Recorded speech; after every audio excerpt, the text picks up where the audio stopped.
Повеќе портали објавија информации за сериозна студија која ја објави Discovery, како дел од изјава на наш лекар кој упати апел за затворење на школите и преминување на онлайн настава.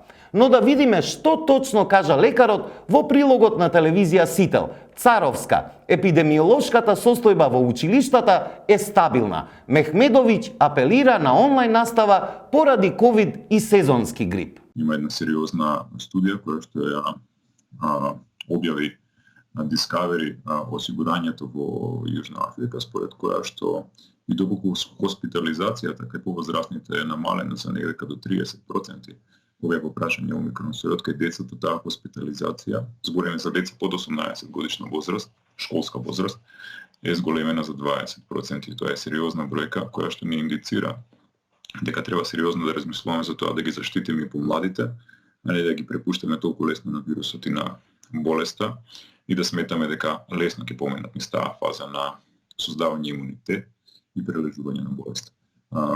Затоа уште еднаш сметам дека онлайн наставата е едно од посоодветните решенија, барем во овој период кога имаме зголемена циркулација на респираторни вируси.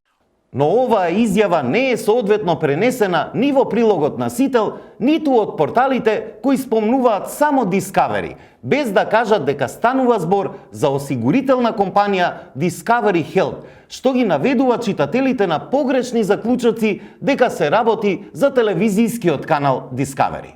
За резултатите од споменатата студија извести и Reuters на 14 декември, напоменувајќи дека наодите не се конечни, туку прелиминарни. По известувањето за зголемениот ризик од 20% за хоспитализација кај децата, иако има многу ниска апсолутна инциденца кај децата, има предупредување дека станува збор за рани податоци, а подоцна и тврдење дека научниците од Јужна Африка рекоа дека не можат да потврдат врска помеѓу омикрон и зголемените приеми на деца.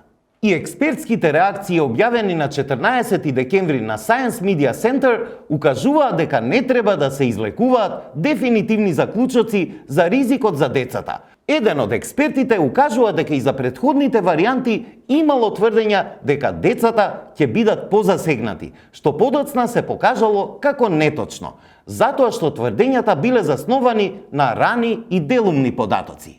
И Светската здравствена организација на 17 декември укажа дека се уште има ограничени податоци за клиничката сериозност на омикрон и дека се потребни повеќе податоци за да се дојде до разбирање. Затоа, додека науката не дојде до проверливи сознанија, најдобро е да ги почитуваме препораките на Светската здравствена организација за заштита на себе си и на другите и да се воздржиме од ширење на дезинформации или непроверени информации, кои може да имаат сериозни штетни последици.